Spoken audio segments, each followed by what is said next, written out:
Salam sejahtera, saya Odlin Katani, ini ringkas TVS. Persoalan sama ada kerajaan bercadang menasihati Yang di-Pertuan Agong bagi mengisytiharkan darurat di Parlimen Gerik dan Dewan Undangan Negeri Dun Bugaya adalah antara isu yang akan dibangkitkan pada persidangan Dewan Rakyat hari ini. Menurut aturan urusan mesyuarat, perkara itu terkandung dalam waktu pertanyaan-pertanyaan menteri yang akan diajukan Ahli Parlimen Pontian Datuk Seri Ahmad Maslan kepada Perdana Menteri Tan Sri Muhyiddin Yassin dan rasional sekiranya dilaksanakan serta kekangan hak demokrasi pengundi untuk kawasan terlibat. Persidangan Dewan kemudian diteruskan dengan penggulungan perbahasan peringkat dasar bagi rang Undang-Undang Perbekalan 2021 oleh kementerian-kementerian terlibat.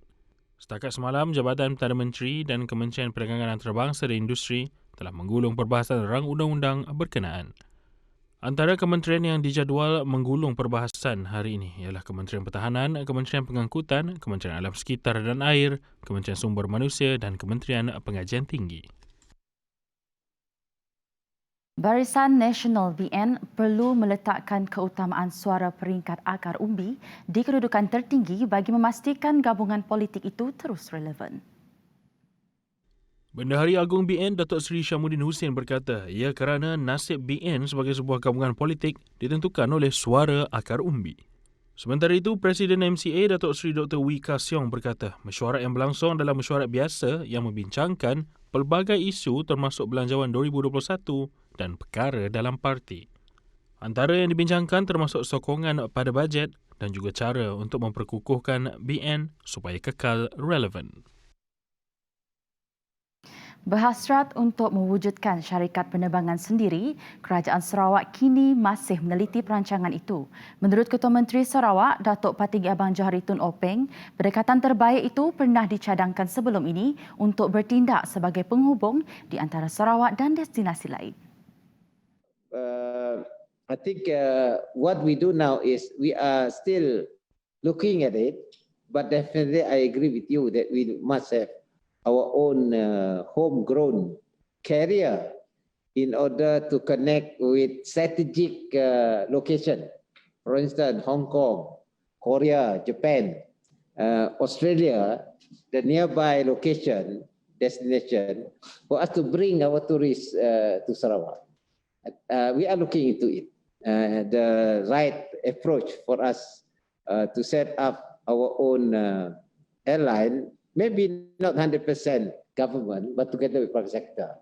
Because airline, it has to be private sector driven. Beliau berkata demikian pada sesi dialog bersama komuniti perniagaan menerusi platform webinar pada Isnin. Dalam pada itu, berhubung perancangan untuk membangunkan semula terminal penerbangan tambang rendah LCCT, tambah Abang Johari, perkara itu pernah dicadangkan walau bagaimanapun tiada kesimpulan mengenainya.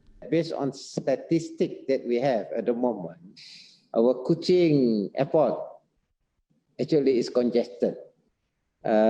In the next 2 years, that airport is no longer able to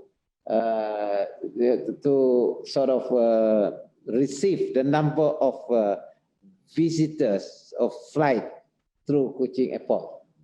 In other words, we have to plan now. I think it's premature for me to reveal what we have in mind at the moment. But definitely, we are looking into a bigger airport, which can accommodate the increase in flights, as well as the potential increase of tourist arrival to Sarawak after this pandemic. Sektor perniagaan di Sarawak dijangka akan mendapat manfaat daripada penggunaan perbankan digital yang bakal menjadi hala tuju kerajaan negeri sebagai negeri maju menjelang 2030. Kata Ketua Menteri Datuk Patinggi Abang Johari Tun Openg, penggunaan perbankan digital akan memudah dan mempercepatkan urusan perniagaan berbanding menggunakan kaedah konvensional. Especially we have Kuala Lumpur and we have Singapore, which is a regional financial center.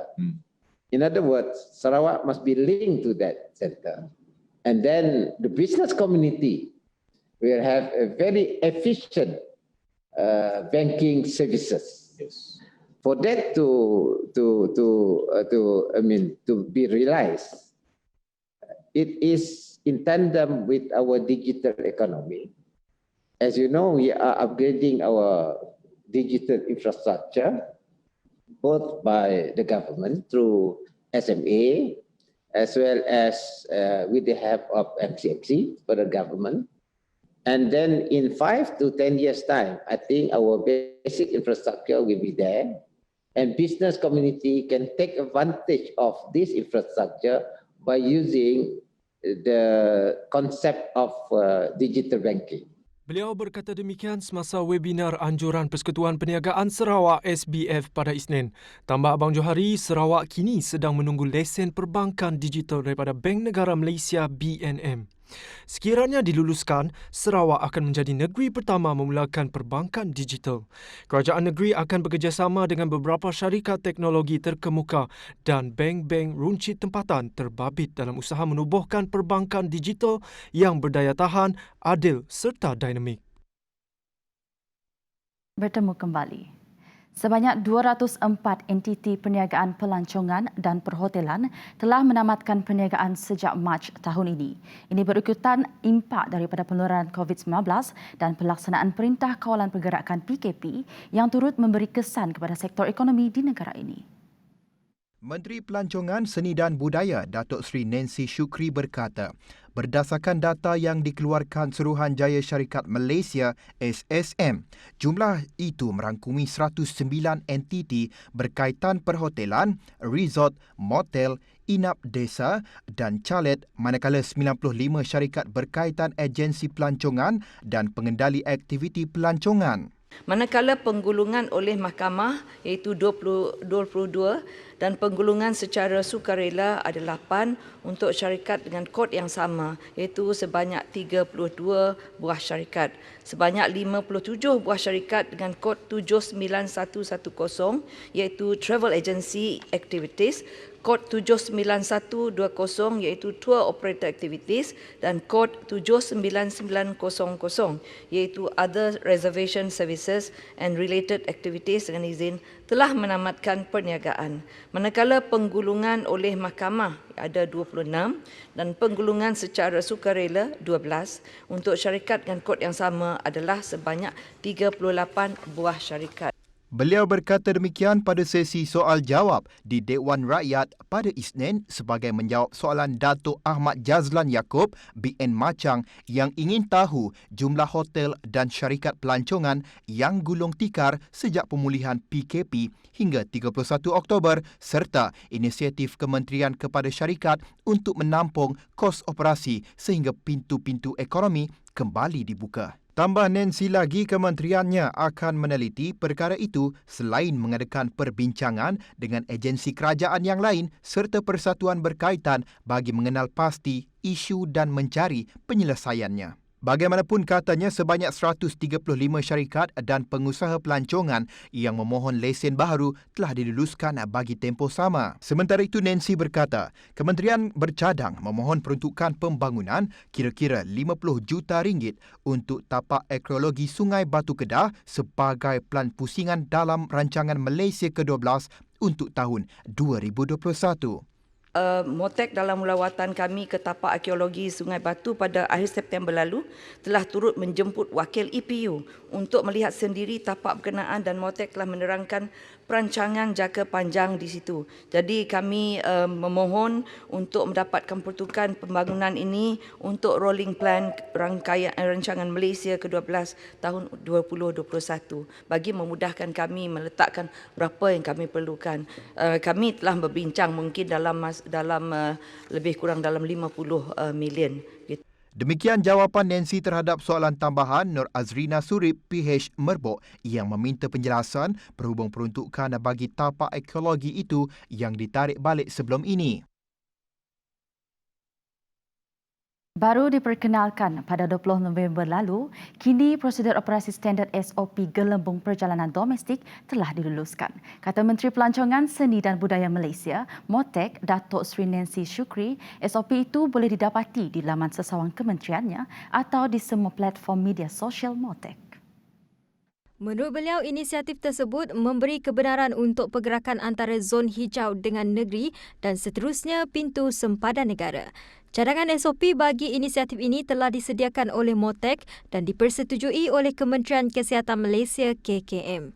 Perkara ini adalah selaras dengan strategi MOTEC di bawah Pelan Pemulihan Pelancongan yang meliputi 3 strategi utama, iaitu pertama, untuk mengembalikan semula keyakinan rakyat untuk melancong semula. Kedua adalah pemfokusan untuk menyemarakkan pelancongan domestik atau reviving domestic tourism. Ketiga adalah untuk mengenal pasti segala produk dan meningkatkan penawaran yang lebih kreatif dengan memaksimumkan sumber sedia ada. Tambah beliau lagi, sumbangan yang diberikan oleh industri pelancongan domestik adalah besar. Dedahnya, data akaun satelit pelancongan daripada Jabatan Perangkaan telah menunjukkan rekod perbelanjaan sebanyak RM92.6 bilion. Sekian sahaja untuk jam ini. Kepada anda di luar sana, terutama pelajar yang sedang bercuti sekolah, jangan lupa untuk menghantar video mengenai aktiviti menarik anda di rumah ke Facebook atau Instagram Sejahtera Asia. Saya Audlin Katani, salam hormat dan jumpa lagi. Hello, hai. Berita baik kepada semua pelajar yang sedang cuti sekolah sekarang ni. Agak-agaknya apa yang mereka buat kat rumah sekarang ni, Cik? Mungkin ada antara anda yang sedang main dango ataupun sedang mandikan kucing ataupun sedang main gudi, main guli, main congkak, main seremban. Apa yang paling penting, ini masanya untuk anda hantar video aktiviti menarik anda di rumah kepada kami di Facebook dan Instagram Sejahtera Asia. Tapi ada syaratnya. boleh. Dan syaratnya adalah anda mesti dari sekolah merendah, sekolah menengah ataupun pelajar universiti. Durasi video tu macam mana, Jess? Durasi video tu mesti kurang daripada 2 minit. Dan diambil secara melintang atau horizontal. Kalau macam Gas ni dah habis belajar, macam mana? Boleh tak? Hantar je, Gas. Hantar sahaja. Jadi apa tunggu lagi? Hantar video anda sekarang di Sejahtera Asia. Daripada inspirasi, kami cetuskan inovasi.